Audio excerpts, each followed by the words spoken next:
Hello viewers, मैं हूं फ़खर यूसुफ़ज़ई और आप देख रहे हैं डिबेट विद फ़खर। आज की डिबेट में बात करेंगे रशिया यूक्रेन वॉर के हवाले से तो बात होगी, लेकिन जो नई सैंक्शंस लग रही है यूरोपीय यूनियन की तरफ से या लग चुकी हैं, और इस वक्त दुनिया कहाँ पे खड़ी है, रशिया को कितना नुकसान इससे हो रहा है, और इसके साथ साथ जो ममालिक, तकरीबन दुनिया के सारे ममालिक किसी न किसी तरीके से रशिया या यूरोप के साथ या अमेरिका के साथ जुड़े हुए हैं, उनके मफादात जुड़े हुए हैं, उनको इससे क्या नुकसान हो रहा है। इन सारी चीज़ों के ऊपर बात करेंगे, और बात करने के लिए आज मुझे ज्वाइन करें senior analyst doctor Ishtiaq Ahmed साहब। डॉक्टर साहब, thank you very much for joining the show.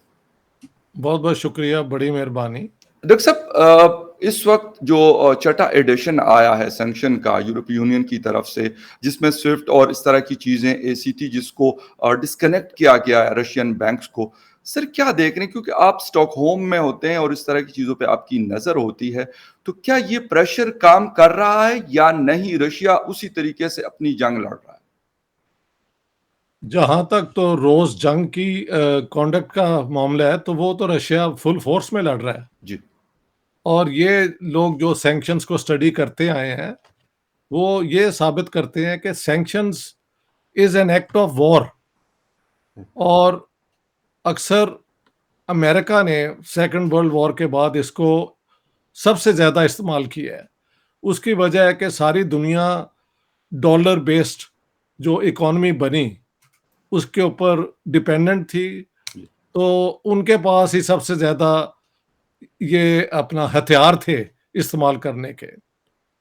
Sanctions के मतलब ये कहा जाता है कि अक्सर सैंक्शंस अगर हुकूमत को उसकी पॉलिसी बदलने के लिए इस्तेमाल किए जाएं, तो वो अक्सर नाकाम हो जाते हैं। क्योंकि अगर ओप्रेसिव हुकूमतें हों, तो वो सारा कुछ अपने अवाम पे वो सैंक्शंस का बोझ जो है डाल देती हैं। अब जो इसमें लिस्ट आई है, मैं तो बड़े दिन से देख रहा हूँ कि उन्होंने जो ओलिगार्क कहा जाता है पुतिन के है, उनको भी फॉरेन मिनिस्टर खास तौर पे टारगेट किया गया है। पुतिन की अपनी इनके जो यार्ड्स हैं इटली में, सो व्हाट, इससे कोई फर्क नहीं पड़ता। ये एक्स्ट्रा गेन्स है उनके। रशियन इकोनॉमी के साथ स्विफ्ट बैंक से इन्होंने कर दिया है, तो वो हर चीज का असर तो रशियन इकोनॉमी पे होगा। लेकिन कहा जाता है कि वेनेजुएला में अमेरिका ने जो सैंक्शन लगाए थे 2017 से लेके 2018 तक, 2 साल के अंदर 40,000 लोग उनके उससे मर गए, बिकॉज दे वर जॉबलेस। और कुछ नहीं, ये कमजोर हुकूमतों पे ये जब लगाते हैं, तो अक्सर the poorest part of society, औरतें और बच्चे अफेक्ट होते हैं। खास तौर पे औरतें जो एक्सपोर्ट इंडस्ट्री में काम करती हैं, टेक्सटाइल में, छोटे छोटी कॉटन, वो सारे अफेक्ट होते हैं। लेकिन Russia is a special case. Russia पे जब ये लगा रहे हैं, तो रशिया पे ये डिपेंडेंट भी तो है ना, यूरोप, अमेरिका जी। नहीं है। जी। आप जानते हैं कि जर्मनी खास तौर पे और ये ईस्टर्न यूरोप के कई मुल्क जो हैं, वो रशियन ऑयल और गैस पे बड़ी बुरी तरह डिपेंडेंट है। और इनकी इन्वेस्टमेंट रशिया के अंदर भी बिलियंस की है, 400 बिलियंस या कितने। तो रशिया कैन रिफ्यूज टू पे बैक दोज डेट्स। ये कहने के साथ साथ ये कहना चाहिए कि रशिया अपने जो वॉर ऑब्जेक्टिव्स है ना, जी। वो उनको पूरा करे बगैर मुझे नहीं नजर आता कि वो जरा भी 1 इंच पीछे होगा। अच्छा सर। जी। जी, सर अभी रिसेंटली, मतलब कुछ दिन पहले ही नरेंद्र मोदी जी ने विज़िट किया फ्रांस, जर्मनी, डेनमार्क वग़ैरह, वो गए, और वहाँ उनकी विज़िट से पहले भी ये खबरें आ रही थी कि वो लोग कोशिश कर रहे हैं कि किसी तरीके से हिंदुस्तान छोड़ दे रशिया को। और जी। अमेरिकन एंथोनी ब्लिंकन का स्टेटमेंट भी आया था कि भई हम सैंक्शंस नहीं लगाना चाहते, लेकिन बाहमी रज़ामंदी से, म्यूचुअल अंडरस्टैंडिंग से डिस्कनेक्ट होना चाहिए हिंदुस्तान को। तो इज़ इट पॉसिबल कि मतलब उनके विज़िट में या उनका यूरोपीय यूनियन का इतना इन्फ्लुएंस है कि वो हिंदुस्तान को या किसी और कंट्री को, चले कमज़ोर मुल्क को तो कर सकते हो, तो आपने बात कर ली, लेकिन हिंदुस्तान क्योंकि एक मज़बूत मुल्क इस वक़्त उभरा है, तो पॉसिबल है इस तरह कुछ? दुनिया का ये बदल देखें आप। जी। हर चीज का एक अरूज है, उसका फिर ज़वाल भी है। बिल्कुल। अमेरिका ने जो करना था, उनकी बेस्ट अचीवमेंट अमेरिका की थी यूनाइटेड नेशंस चार्टर और यूनाइटेड नेशंस को बनाना, जिसकी वजह से आप कह सकते हैं दुनिया में यूनेस्को और ये बाकी एजेंसीज ने बहुत अच्छे काम भी किए। जी, लेकिन जहां-जहां कोल्ड वॉर भी साथ-साथ शुरू हो गई, तो यूएन चार्टर की जो थी ना एम्बिशंस, वो साथ-साथ कॉम्प्रोमाइज होती रही because of the cold war. जी, और अमेरिका ने अपनी जो है ना वो धौंसबाजी सब पे इस्तेमाल की। राइट, ठीक है? अब इंडिया जो है वो इमर्ज कर रहा है। देखें, इंडिया के मैंने कई जो उनके वेल इन्फॉर्म्ड लोग हैं उनसे बात की है। वो कहते हैं जब-जब अ, इंडिया को ज़रूरत पड़ी है यूनाइटेड नेशंस में या इंटरनेशनल फोरम्स में, the only country which has never let down India is Russia. 1971 में बिल्कुल, जब पीस ट्रीटी की थी, इंदिरा गांधी ने रूस के साथ उस ज़माने में ये सिविल वॉर चल रही थी बांग्लादेश में, जी, तो अमेरिका को न्यूट्रलाइज़ उन्होंने कर लिया था और चाइना को उन्होंने न्यूट्रलाइज़ कर लिया था।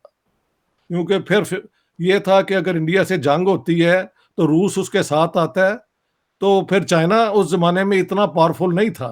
समझ गए ओके, आप? जी, तो अब एक मुल्क जिसकी और उनकी 60% जो आर्म्स हैं, आर्मामेंट है, और वो कोऑपरेशन जब करते हैं रूस से, तो वो सारी-सारी टेक्नोलॉजी भी ले लेते हैं। शुरू से जब ये रशिया का जब ये कम्युनिस्ट थे, इनका फीचर ये था कि ये स्टील मिल लगा के देते थे। ये आपको हुँ, सेल्फ सफिशिएंट बनाने की तरफ लेके जाते थे। एग्ज़ैक्टली, मज़े की बात है, पाकिस्तान को 1949 में उन्होंने ऑफ़र की थी कि हम लगा देते हैं। तो ये वज़ीर अली इंडस्ट्री वाले, ये जो लम्स के मालिक हैं, ये सारे, जी, इनके बड़ों ने कहा हमको नहीं चाहिए। तो फिर 71 में भुट्टो के ज़माने में फिर जाके वो स्टील मिल लगी। तो रशिया का के साथ इंडिया की जो है रिलेशनशिप, वो हमेशा से डिपेंडेबल है। मैंने कई इंडियन वेल इन्फॉर्म्ड आर्मी के भी लोग जो मेरे जी, दोस्त हैं उनसे भी बात की, वो कहते हैं वी कांट अफोर्ड। लेकिन हम इसके हक में हैं कि अगर कहें कि दोनों तरफ से बात करके, हम रूस से, यूक्रेन से बात करके पीस की तरफ ले जाना की तरफ, हर वो कोशिश जो हमारे लिए मुमकिन है हम करने को तैयार हैं। But we can not join the sanction regime जो इन्होंने रूस के खिलाफ की है। हमारा अपना इंटरेस्ट जो है बिल्कुल, long standing, India as a independent country, हुँ। और इंडिपेंडेंट रहने के लिए हमें दोस्तों की जरूरत थी, और जिस दोस्त ने हमारा हमेशा साथ दिया वो रशिया है। So no question sir, no. अच्छा, डॉक्टर साहब ये क्योंकि यूरोप काफ़ी कोशिश कर रहा है जब से ये जंग छिड़ी हुई है, तीसरे महीने में दाखिल हो चुकी है और हर तरह की कोशिश की गई, स्पेशली फ्रांस की तरफ से कैमरॉन ने काफ़ी ट्राई की और इसके साथ-साथ जो है बाकी जो अमेरिका है वो तो ख़ैर शायद मुझे लगता है कि वो शायद तेल डालने की कोशिश करे कि लेकिन यूरोप ने गालिबन काफ़ी कोशिश की हर तरह से। लेकिन सर पुतिन आखिर चाहते क्या हैं? मतलब यूक्रेन रशिया के मुकाबले का तो बहरहाल मुल्क नहीं है, अच्छा मुल्क है, तगड़ा मुल्क है, लेकिन रशिया के मुकाबले का तो नहीं है। क्या वजह है कि तीसरे महीने में दाखिल हो गए लेकिन ना इधर हो रही है बात और ना इधर हो रही है? ये आप कह सकते हैं कि जो उनकी थी ना प्लानिंग के 36, 48, 72, 96 आवर्स में जंग वो उनसे नहीं हो सकी। राइट, उन्हें बहुत रेजिस्टेंस मिली, और ये यूक्रेन के लोगों की अपनी आप कह सकते हैं ख्वाहिश है इंडिपेंडेंट रहने की। तो देखें, एक छोटे मुल्क के जो अपने इंटरेस्ट हैं उनको भी देखना चाहिए। बिल्कुल, उन्होंने जो रेजिस्ट किया है बड़ा दिलेरी से किया है, बेशक। लेकिन उनके साथ फिर मॉडर्न वेपनरी भी आती है। ब्रिटिश, फ्रेंच, यहाँ से वॉलंटियर्स भी आए हुए हैं। मैं हम तो रोज स्वीडिश टीवी पे देखते हैं, बिल्कुल, जो जाके वहां लड़ते हैं। यहाँ पे नॉर्वेजियन, स्वीड, इंडिपेंडेंट वो जाके ये जो है ना ज्वाइन कर रहे हैं। अब मैंने ये भी सोचा है कि एक ज़माने में आईएसआईएस के कहने पे जब मुसलमान गए तो वो तो क्रिमिनल हैं। ओके। देखे ना, फ़लसफ़ा तो यही है कि आईएसआईएस ने कॉल दी इस्लाम के लिए लड़ने को, तो लोग चले गए। जी, अब यूक्रेन की आज़ादी के लिए लोग जाके लड़ रहे हैं। एक्शन तो एक ही है ना, लेकिन this action is for freedom, वो एक्शन वेस्ट को काबिल कबूल नहीं था। वो भी मुझे समझ आती है, आई एम नॉट सेइंग कि ये गलत है, ये दुरुस्त है। जी, जी। मैं कह रहा हूँ हरकतें तो वही है ना, एक मुल्क के कहने पे आप उसकी डिफेंस के लिए आ रहे हैं, तो अब रेजिस्टेंस बहुत है। मेरे ख्याल से जो मुझे समझ आई है कि ओरिजिनल प्लान तो हमें पता नहीं क्या था रूस का, जी। लेकिन वो कोशिश कर रहे हैं कि जो ये है ना ब्लैक सी का इलाका, इसको अगर वो आइसोलेट कर दें तो यूक्रेन लैंडलॉक कंट्री हो जाता है। उसका समुंदर के साथ जो है ना, बाकी डिस्कनेक्ट हो दुनिया के जाएगा। साथ रिलेशनशिप, ओडेसा अब रह गया है जी, जो अभी तक यूक्रेन के पास है। रशिया वहां तक जाएगा या एक पोर्ट उनके लिए छोड़ देगा, इट ऑल डिपेंड्स कि उनके अंदर क्या सोच है कि ऑलराइट। कितना को कॉर्डन किया जाए यूक्रेन को। महल जब वो ये कर लेंगे तो फिर वो पीस की बात करने को तैयार हो जाएंगे, अच्छा मेरा ख्याल।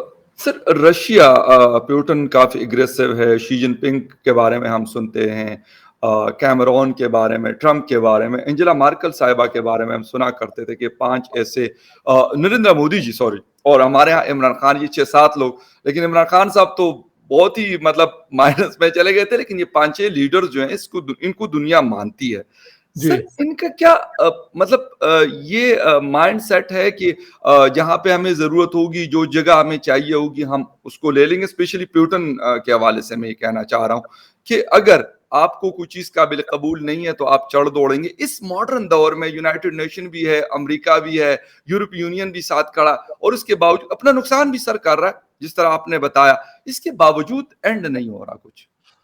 देखें ये दुनिया में एक होता है प्रिंसिपल, एक होता है एक्चुअल प्रैक्टिस। जी, अमन होना था, नो थर्ड वर्ल्ड वॉर, ये था प्रोग्राम कि इतनी तबाही हो चुकी है, नो मोर वॉर। जी, लेकिन कोल्ड वॉर के दौरान जितनी वॉर इंडस्ट्री ने फ्लरिश किया, और उन्होंने फिर दुनिया के अंदर हर जगह पे ये आर्मामेंट को बेचा और अब भी बेचते हैं, ये एक बहुत बड़ी इंडस्ट्री है। तो हु वांट्स पीस, इस पे एक बहुत बड़ा सवाल है, समझ गए आप। और America is no longer a good, वो क्या कहते हैं, moral police of the world. इन्होंने इराक पे, इन्होंने चिली पे, इन्होंने वेनेजुएला पे, लीबिया पे। इन्होंने ईरान पे, आप नाम लेते जाएं, जी, क्या बिल्कुल। नहीं किया। हाँ जी, अफगानिस्तान पे। अफगानिस्तान पे क्या कहाँ नहीं किया इन्होंने, वियतनाम पे। मेरे लिए वियतनाम में कभी अमेरिका को मैं फॉरगिव नहीं कर सकता। मुझे ओके। अब भी वो बच्ची याद है जिसकी पूरी स्किन उड़ के ये लटक रही है और वो भाग रही है, 7-8 साल की। और ये इन्होंने वो नेपाम जी, जी। बॉम्ब थे जिनसे स्किन उधड़ के आ जाती है, यार ये इनकी हरकतें हैं। तो इनकी मॉरल अथॉरिटी कोई नहीं है, इनकी इकोनॉमिक क्राउड जरूर था, वो भी अब कमजोर हो गया है। तो सर दुनिया के अंदर जब तक एक जस्ट पीस होता है, जस्ट वॉर अनजस्ट वॉर, ये बड़ा पुराना फलसफा है जी, जी। कि क्रिश्चियनिटी के अंदर जिस तरह जीसस ने कहा कि टर्न योर अदर चीक, तो बाद में चर्च को एक प्रॉब्लम हो गया कि जंग पे हम क्या फिर पोजीशन लें। तो वहां पे डॉक्ट्रिन उन्होंने बनाया, just and unjust war. Okay, कुछ जंगें जो अच्छी होती हैं या वो होनी चाहिए क्योंकि उनके ऑब्जेक्टिव्स दुरुस्त हैं। ओके। तो आज तक ये सवाल पैदा हो रहा है कि which is the just war and which is the unjust war. जब आप लड़े तो वो जस्ट वॉर है, हुँ, जब कोई और लड़े तो वो अनजस्ट वॉर है। अगर ओके, आप रशियन पॉइंट ऑफ व्यू से देखें, भाई आपने रशिया के कम्युनिज्म खत्म करवा लिया, ये बहुत बड़ी कामयाबी है। बिल्कुल, आप उस पर कनात करें, बिल्कुल। आपने उनको वादे दिए कि हम मजीद आपकी एनसर्कलमेंट नहीं करेंगे जो पहले होती थी ना। जी, एक तरफ वॉर्सो पैक्ट था, एक तरफ ये नेटो थी, गोर्बाचोव और इन सब के साथ ये वादे हैं कि हम नहीं ये करेंगे। लेकिन इन्होंने करते करते करते जितने वो उनके वो फॉर्मर रशियन स्टेट्स थी, उनको एक के बाद जॉर्जिया और इधर और उधर इन्होंने कहा कि आप नेटो ज्वाइन कर लें। अब नेटो काय के लिए है, रशिया के खिलाफ ही है ना फिर। हुँ, हुँ। तो रशिया ने अपने सेल्फ इंटरेस्ट में जो किया है वो एक बड़ी अपना दुख दर्द वाली बात है कि जिस किस्म की जंग हो रही है, बच्चे, औरतें, बूढ़े और उनके घरों की तबाही, उनकी इंडस्ट्रीज की, वो रोज हम देखते हैं and they touch you a lot. Yes, लेकिन जो एग्ज़ैक्टली। जो इन्फॉर्म्ड लोग हैं वो कहते हैं हमने तो ये सब देखा हुआ है। जब इराक पे ये कर रहे थे तो ये सारे जर्नलिस्ट कहाँ थे जाके, इराकी माओं के आहें नहीं इन्होंने सुनी, वहां पे जो तबाही हुई है उसका कहाँ जिक्र है।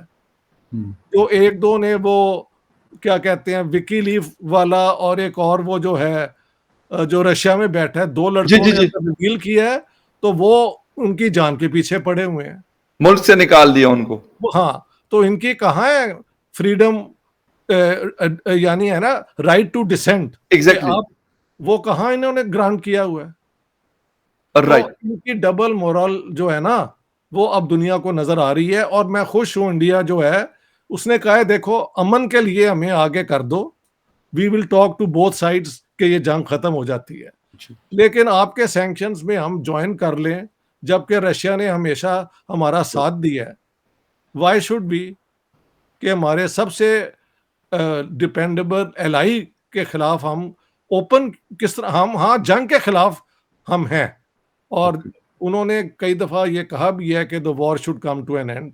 ये जो सिक्योरिटी हुँ। काउंसिल में उसके बाद जी, जी। बहस हुई है ना, मैं इंडिया के वो फॉलो करता रहता हूँ। जी, बिल्कुल।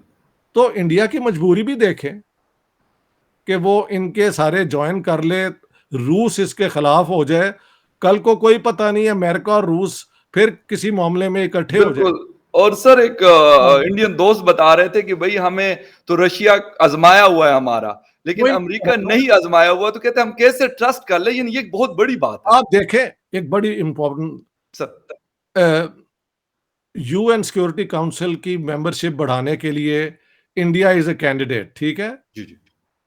रशिया भी उसके हक में है, बाकी मुल्क भी बेहल, अ, फ्रांस और ब्रिटानिया भी I think would support it. जी, चाइना नहीं करता, विच आई अंडरस्टैंड, अमेरिका नहीं करता, जी, तो why should they support a country जो उनकी जो अपनी वो समझते हैं कि इतनी बड़ी उनकी इकोनॉमी है, जी। वो एशिया की नंबर 2 है जे, उनको आप आने नहीं देते। तो राइट। अ, अमेरिका ने ठीक है उनको एक एक्सेप्शन करके न्यूक्लियर वो जो है उसके अंदर कर लिया है, उस हद तक वो अमेरिका के साथ भी हैं। वो अब ये जो एक दो उन्होंने कैंसिल भी किए हैं रशियन ये जो आर्मामेंट डील्स हैं, और शायद वो अमेरिका और फ्रांस के साथ करते हैं, जी। But they will not do to a point कि वो इन पे डिपेंडेंट हो जाएं और रूस को अपने खिलाफ कर लें। इसी की तो तारीफ जाते जाते इमरान खान ने कर दी थी यार। एग्ज़ैक्टली, बिल्कुल। इसकी और तारीफ ही तो उन्होंने की है। और मेरी हमेशा से ये पॉइंट ऑफ व्यू रहा है कि जी, जी। इंडियंस के साथ आप जो मर्जी कह लें but they are loyal to the soil जहां पे वो रहते हैं। ज़बरदस्त, और ज़बरदस्त, ये बिल्कुल। इमरान खान ने कहा है। सर हम कह हमारे तो दिया यहाँ यार लेकिन देखो, हमारे जी, यहाँ देखो, हम कोशिश करते हैं कि हम कभी अरब हो जाएं, पाकिस्तान को हम कभी बाकिस्तान तुर्किश हो कहते हैं, जाए सर, पाकिस्तान कहते हैं। मैंने खुद देखा, अल-पाकिस्तान। मैं आया हुआ था लाहौर, मैं कहा यार ये पाकिस्तान केड़ा मुल्क है? उन्होंने कहा जी कोई मुल्क नहीं ये पाकिस्तान, क्योंकि अरबी में पे नहीं है ना, बे है, तो इन्होंने पाकिस्तान करना शुरू अल कर दिया यार। सर गाड़ियों पे नंबर प्लेट्स बन गई थी उसी की मैं अल-पाकिस्तान बात लिखे कर हुए। रहा हूँ ना, मैंने एक मतलब दिन देखा जी, लाहौर बिल्कुल। के अंदर बार-बार पाकिस्तान, और मैं क्या ए पाकिस्तान केड़ा है भई? केड़ा मुल्क आया है? उन्होंने कहा जी हम पाकिस्तान हो गए हैं, हम पाकिस्तान नहीं रहे। मैंने कहा वो क्यों? कि जी अरबी में पे नहीं है तो वो बे है। तो ये हमारा हाल है यार, रहते आप यहाँ हैं, आप अपने आप को अरब मानते हैं, अरब आपको वो क्या कहते हैं कुछ भी नहीं मस्कीन मानते। समझते हैं, मस्कीन समझते हैं। हमारी तो कोई स्टैंडिंग नहीं है ना, ये प्रॉब्लम है। ठीक है। सर आखिर में एक चाइना में एक तो ख़ैर कोविड की वज़ह से चाइना को सर बड़ा क्रिटिसाइज़ किया जा रहा है मुख़्तलिफ़ इश्यूज़ के हवाले से। अमेरिका दुनिया में आपने देखा हो सर ह्यूमन राइट्स को और प्रेस फ्रीडम को और इस तरह की चीज़ों को यूज़ करता है। जी, जी। हिंदुस्तान को भी उन्होंने कहा अभी रिसेंटली कि भाई आपके यहाँ भी ह्यूमन मुझे राइट्स के पता है। मसाइल हैं और ये वो सारा कुछ। चाइना को भी ये कहता है, चाइना भी रशिया के साथ खड़ा है और तकरीबन हिंदुस्तान को भी हम अगर देखें तो एक पोजीशन है उनकी कि वो खड़े हुए हैं। क्या आपको इन फ्यूचर नज़र आ रहा है कि अमेरिका ये वाले टूल्स यूज़ करेगा और चाइना का सर रोल क्या रहेगा और हिंदुस्तान का? देखिए चाइना का अब बड़ा देखें चाइना की जो अपनी डिपेंडेंस वेस्ट पे बहुत ज़्यादा है वैसे। जी, बिल्कुल। सारी जो ये इंडस्ट्री लगी थी, वेस्ट ने लगाई थी क्योंकि वहाँ पे स्किल्ड अपना वर्कफ़ोर्स थी जी, और कम वेजेस थी। बिल्कुल। तो कैपिटलिज़्म तो हर जगह वहाँ पहुँच जाता है, चाहे चाँद पे इनको कह दो पहुँच जाएँगे, जहाँ पे इनके मैक्सिमम प्रॉफ़िट हों। इनका ना दीन होता है, ना इनका ईमान होता है जी, कैपिटलिस्ट का। राइट। उसका सारा होता है प्रॉफ़िट कहाँ से आए। अब उसी उसी प्रोसेस के अंदर वो उसे कहते हैं अनइंटेंडेड कॉन्सिक्वेंसेस। जब वेस्ट ने और अमेरिका ने चाइनीज़ वर्कफ़ोर्स को इस्तेमाल किया है, तो ये थोड़ी किया था कि कल को ये इकॉनमी नंबर 1, नंबर 2 हो जाएगी। ओके। अब वो हो गए हैं। अब कहते हैं ये जो उनकी एक वो क्या है यार उनका जो करेंसी है वो युआन कहते हैं या ये चाइनीज़ युआन। हाँ, युआन। तो अगर युआन में वो कोशिश करके अपनी इंडस्ट्री फैला लें, ट्रेड कर लें जी, और रशिया भी आ जाए, तो उनके लिए एक और तरीका ये है अपना एक अल्टरनेटिव फाइनेंशियल सिस्टम बनाने का। लेकिन is it I don't possible think sir? ये वाला सिस्टम पॉसिबल है? देखिए, मैं इकोनॉमिस्ट नहीं हूँ, जी, बिल्कुल। Somebody who is an economist can speak with authority. जी, मेरे ख्याल से ये बहुत मुश्किल होगा, ऑलराइट।